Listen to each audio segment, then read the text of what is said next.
இயேசு கிறிஸ்துவின் நாமத்தில் இந்த காலை வேளையில் உங்கள் அனைவரையும் நான் வாழ்த்துக்கிறேன். இன்றைக்கி நம்ம ஒரு முக்கியமான தலைப்பில் நம்ம செய்தியை பார்க்க போகிறோம். பரிசுத்த வேதாகமத்தை எழுதினது மனிதர்களா இல்லது கர்த்தரா? இன்றைக்கி உலகத்தில் பல நூல்கள் இருக்குது. அந்த நூல்களை எல்லாம் மனிதர்கள் எழுதினாங்க. ஆனால் இந்த பரிசுத்த வேதாகமத்தை மட்டும்தான் கர்த்தரே எழுதி கொடுத்தார். அதற்கான ஆதாரங்களை தான் பார்க்க போகிறோம். வாசிக்கலாம். 2 தீமோத்தேயுவின் புஸ்தகம் 3ஆம் அதிகாரம் 16வது வசனம். வேத வாக்கியங்கள் எல்லாம் தேவ ஆவியினால் அருளப்பட்டிருக்கிறது.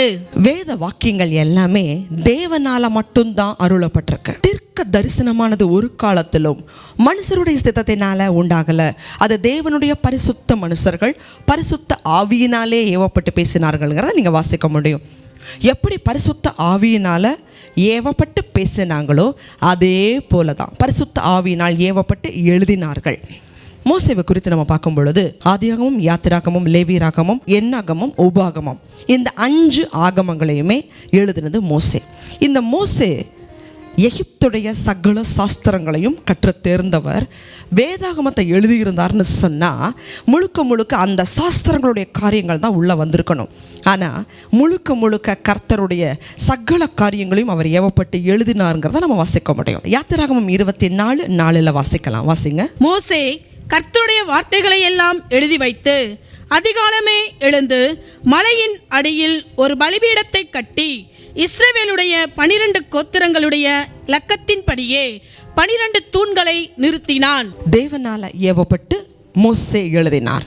மோசே மட்டும் இல்லைங்க, அந்தந்த காலகட்டங்களில் வாழ்ந்த ராஜாக்கள், தீர்க்க தரிசிகள், ஊழியர்கள், பல பரிசுத்தவான்கள், மீன் பிடிக்கிறவங்க, வரி வசூலிச்சவங்க அப்படின்னு சொல்லி அவரோட சீசர்கள் வரைக்கும் 40 பரிசுத்தவான்கள்னால கிட்டத்தட்ட 1400 ஆண்டுகள் காலமாக எழுதப்பட்டிருந்தாலும் ஆதியாகமத்திலிருந்து வெளிப்படுத்தல் வரைக்கும் ஒரே ஆசிரியர் போல தான் நமக்கு தோணும். அப்படித்தான். ஏன்னா இதை எழுதினவர் பரிசுத்த ஆவியானவர். அதனால் எல்லா இடங்களிலும் தேவனுடைய சித்தத்தை அவர் வெளிப்படுத்தி இருப்பார். மேற்கொண்டு விஞ்ஞானம் இன்னைக்கு நம்ம 200 ஆண்டுகள் காலமாக தான் கல்வி, மருத்துவம், விஞ்ஞானம் வளர்ந்துருக்கு. ஆனால் இந்த பரிசுத்தம் வேதாகம் எழுதப்பட்ட காலம் நம்ம பார்க்கும் பொழுது கிமு 1400 ஆண்டுகள் காலத்தில் இருந்து கிபி 100 வரைக்கும் கிட்டத்தட்ட இவ்வளவு காலகட்டங்களுக்கு முன்பாக, இப்போ இயேசு கிறிஸ்து வந்து 2000 ஆண்டுகள் ஆயிடுச்சு. இப்போ 2000 ஆண்டுகளுக்கு முன்பாக எழுதப்பட்ட பழைய ஏற்பாடு புஸ்தகத்தை நம்ம பார்த்தோம்னா இன்னைக்கு கண்டுபிடிச்ச விஞ்ஞானங்கள் 3000 ஆண்டுகளுக்கு முன்பாகவே எழுதப்பட்டிருக்கு. அதை நம்ம தியானிக்க போகிறோம். இந்த 200 ஆண்டுகளுக்கு முன்பாக இந்த பூமி எத்தகைய வடிவம் அப்படின்னு சொல்லப்பட்டுச்சுன்னா, பூமி தட்டையானதுன்னு சொல்லி கொலம்பஸின் நாட்கள் வரை கிபி 1490 வரைக்கும் பூமி தட்டையானதுன்னு சொல்லி சொன்னாங்க. ஆனால் இது பரிசுத்த வேதாகமத்தில் எப்படி எழுதப்பட்டிருக்கு நம்ம வாசிக்கலாம். ஏசாயா 40:22 வாசிக்கலாம். அவர் பூமி உருண்டையின் மேல் வீற்றிருக்கிறவர். கிமு 700 எழுதப்பட்டுச்சு. பூமி உருண்டை அப்படிங்கிறது விஞ்ஞானம் வளராத காலகட்டங்களில் ஒரு சாதாரண தீர்க்கதரிசினால, ஒரு மனிதனால் ஆண்டவர் சொல்லாமல் எப்படி எழுத முடியும்? 2வது, பூமி ஏதாவது அஸ்திபாரம் வைக்கப்பட்டிருக்கா, இல்லை யாராவது தூக்கிட்டு இருக்காங்களா? யாருக்குமே தெரியாது. விஞ்ஞானிகள் மட்டும்தான் சமீப காலமாக கண்டுபிடிச்சாங்க பூமி அந்தரத்தில் தொங்கப்பட்டிருக்கு. ஆனால் இன்னைக்கு கண்டுபிடிக்கப்பட்ட விஞ்ஞானம், இன்னைக்கு சேட்டலைட் இருக்குது, விஞ்ஞானிகள் சந்திர மண்டலம் வரைக்கும் போக ஆரம்பிச்சிட்டாங்க. இன்னைக்கு போய் சூரியன், பூமி, அதை சுற்றி இருக்கிற கோள்கள், அது எப்படி பால்வெளி மண்டலத்தில் அந்தரத்தில் தொங்கப்பட்டிருக்குங்கிறது இன்னைக்கு கண்டுபிடிக்கப்பட்ட விஞ்ஞானம். ஆனால் இது பரிசுத்த வேதாகமத்தில் யோபு 26:7 எழுதப்பட்டிருக்கு. வாசிக்கலாம். அவர் உத்தர மண்டலத்தை வெட்ட வெளியிலே விரித்து பூமியை அந்தரத்திலே தொங்க வைக்கிறார். ஒரு படிப்பறிவு இல்லாமல் ஒரு சாதாரண மனுஷன் எழுதியிருந்தா பூமி அந்தரங்கத்தில் தொங்கிட்டு இருக்குங்கிறத எந்த மனுஷனாலையும் யூகிக்க கூட முடியாது. தேவஜனமே, கர்த்தர் அந்தந்த காலகட்டங்களில் உள்ள பரிசுத்தவான்களை வைத்து பூமியின் ரகசியங்களை, வரக்கூடிய ரகசியங்களை வெளிப்படுத்தி இருக்கிறார். 3வது, மழை மேகத்திலிருந்து எப்படி பெய்யுது? இதுவும் விஞ்ஞானத்தினால கண்டுபிடிக்கப்பட்டதான். அதுக்கு முன்னாடி வரைக்கும் மழை எப்படி பெய்யுதுங்கிறது யாருக்கும் தெரியாது. ஆனால் இது பரிசுத்த வேதாகமத்தில் நம்ம வாசிக்க முடியும். பிரசங்கி புஸ்தகம் 1ஆம் அதிகாரம் 7வது வசனத்தை வாசிக்கலாம். எல்லா நதிகளும் சமுத்திரத்திலே ஓடி விழுந்தும் சமுத்திரம் நிரம்பாது. தாங்கள் உற்பத்தியான இடத்திற்கே நதிகள் மறுபடியும் திரும்பும். உலகத்தில் 3 பங்கு கடல், 1 பங்கு மட்டும்தான் நிலப்பரப்பு. இது இல்லாமல் உலகத்தில் பல இடங்களில் உள்ள நதிகள் ஒரு இடத்துல தோன்றி அது பல ஊர்கள் வழியாக பல நாடுகள் வழியாக கடந்து கடலில் கலக்குது. பல ஆயிரம் ஆண்டுகள் காலமாக நதிகள் கடலில் கலந்துக்கிட்டே தான் இருக்குது. ஆனால் கடல் ஏன் எல்லையை இன்னும் மீறாமல் இருக்குது? அதை நம்ம வாசித்தோம். எல்லா நதிகளும் சமுத்திரத்தில் ஓடி விழுந்து சமுத்திரம் நிரம்புறதில்ல. நதிகள் தாங்கள் உற்பத்தியான இடத்துக்கே நதிகள் மறுபடியும் திரும்புதான்.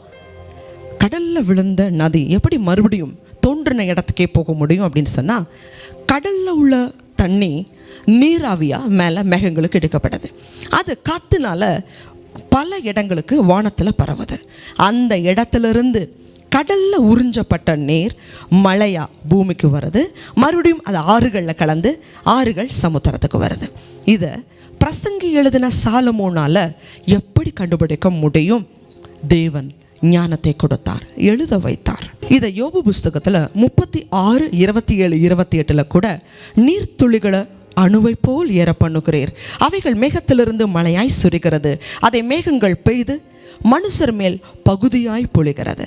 விஞ்ஞானிகள் இன்னைக்கு கண்டுபிடிச்ச விஷயத்தை பல ஆயிரம் ஆண்டுகளுக்கு முன்பாக ஒரு மனிதனால் எழுத முடியுமா? 4வது காரியம், சமுத்திரம்.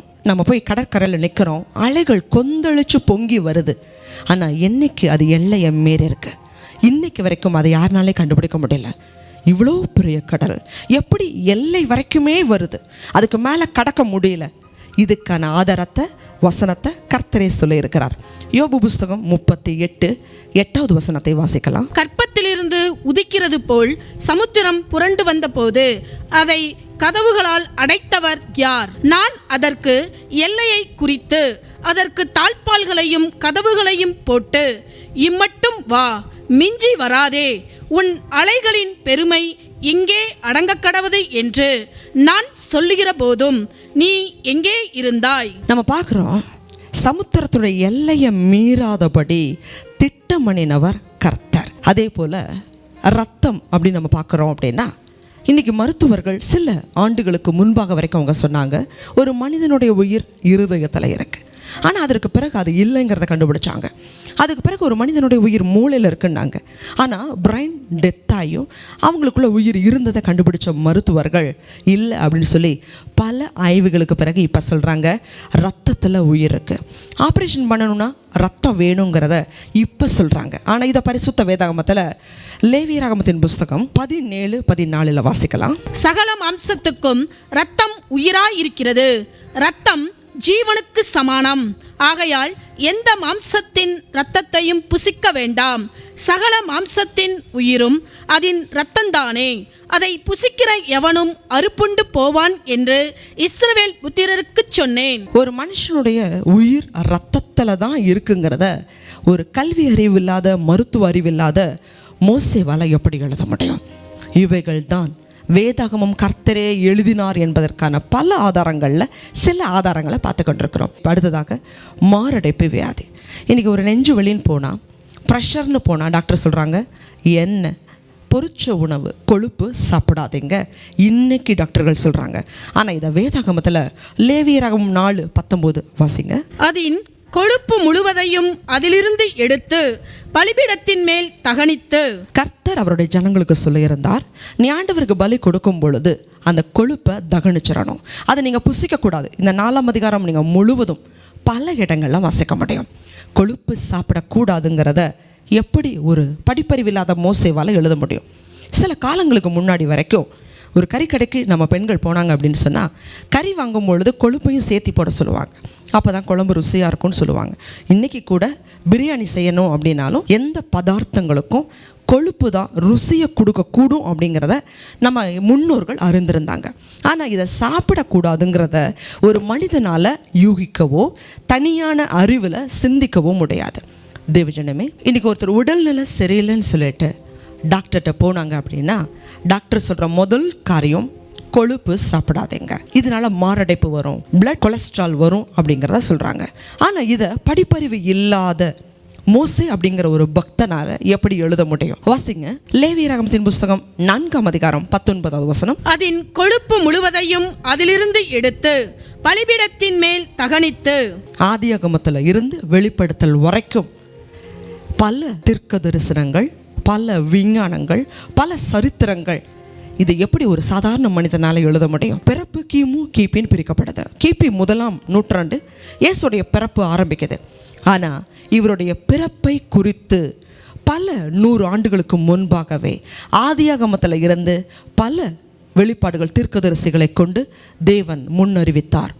இயேசு பிறப்பார், அவர் பாவங்களுக்காக, மனுஷனுடைய பாவங்களுக்காக மரிப்பார், அவர் மறுபடியும் உயிரோடு எந்திரிக்கணும். இது எல்லாமே முன்னறிவிக்கப்பட்டவைகள் துல்லியமாக நடந்தது போல இயேசுவுடைய 2ஆம் வருகையின் போது இந்த உலகத்தில் என்னென்ன நடக்கும்னு சொல்லப்பட்டிருக்குதோ அதே நம்ம காலகட்டங்களில் பார்த்து கொண்டிருக்கிறோம். பஞ்சம், ஜனத்துக்கு விரோதமாக ஜனம், ராஜ்யங்களுக்கு விரோதமாக ராஜ்யம், யுத்தம், பருவநிலை மாற்றங்கள் உள்பட. ஒரு வாரத்துக்கு முன்னாடி வந்த தகவல், தந்தி நியூஸில் சொல்லப்பட்ட ஒரு காரியம், பூமி ஏற்கனவே சாய்வாக தான் சுற்றிக்கிட்டு இருக்கு. ஆனால் இப்போ அதை விட மேலும் பல மடங்கு சாய்வான நிலைக்கு வந்து சுற்றி கொண்டு இருக்கிறது. இதனால் பருவநிலை அதிக அளவில் மாற்றங்கள் வரும், பஞ்சங்கள் வரும். தேவஜனமே, இது எல்லாமே 2000 ஆண்டுகளுக்கு முன்பாக பரிசுத்த வேதாகமத்தில் எப்படி எழுத முடியும்? தேவஜனமே, பரிசுத்த வேதாகம் சொல்லப்பட்டது போலவே கர்த்தராகிய இயேசு சீக்கிரமாய் வருகிறார். நீங்கள் இந்த உலகத்தில் வசனத்தை வாசிக்கணும், கை கொள்ளணும், இந்த உலகத்துக்கு போதிக்கணும். இந்த வசனம்தான் கடைசி நாட்களை நம்மளை நியாயம் தீர்க்கும். வேதாகமமே சத்தியம், வேதாகமமே ஜீவன், வேதாகமே நம்மளை நித்திய ஜீவனுக்கு நேராக வழி நடத்தும். உங்கள் கைகளில் இருக்கிற பரிசுத்த வேதாகமத்தை அற்பமாக நினைக்காதீங்க. தினந்தோறும் சமயம் வாய்த்தாலும் வாய்க்காவிட்டாலும் திருவசனத்தை ஜாக்கிரதையாக பிரசங்கம் பண்ணுங்க. கர்த்தராகிய இயேசு சீக்கிரமாய் வருகிறார். கண்களை மூடி ஜெபிக்கலாம். அதிகமாக நேசிக்கிறீங்கள் அன்புள்ள ஆண்டவரே, பரிசுத்த வேதாகமம் கட்டுக்கதை அல்ல, ஒரு சாதாரண ஒரு சரித்திர புஸ்தகம் அல்ல. அது ஒரு தீர்க்க தரிசன நூல், அது ஒரு தெய்வீக நூல். அதை எழுதியவர் கர்த்தர். இவ்வளவு மகத்துவத்தை எங்கள் கையில் வைத்து கொண்டு அதை அற்பமாக அலமாரியில் ஒரு தூங்கி கொண்டிருக்கிற புஸ்தகமாக நாங்கள் வைத்து விடக்கூடாதுப்பா. அதை ஒவ்வொரு வார்த்தைகளையும் ஜீவனும் வல்லமையும் இருக்கிறது. அந்த வார்த்தைகளை நாங்கள் வாசிக்கிறது மாத்திரமல்ல, அநேகம் ஜனங்களை கர்த்தருக்கென்று ஆதாயப்படுத்த கிருபத்தாங்க, ஆசீர்வாதங்க. இயேசுவின் நாமத்தில் ஜெபிக்கிறோம் நல்ல பிதாவே, ஆமென். தேவஜனமே, இந்த வசனங்கள் ஆவியாகவும் ஜீவனாகவும் இருக்கிறது. அநேகம் ஜனங்களுக்கு போதிங்க, நீங்கள் ஆயத்தப்படுங்க, மற்றவங்களையும் ஆயத்தப்படுத்துங்க. கர்த்தராகிய இயேசு சீக்கிரமாய் வருகிறார். ஆமென்.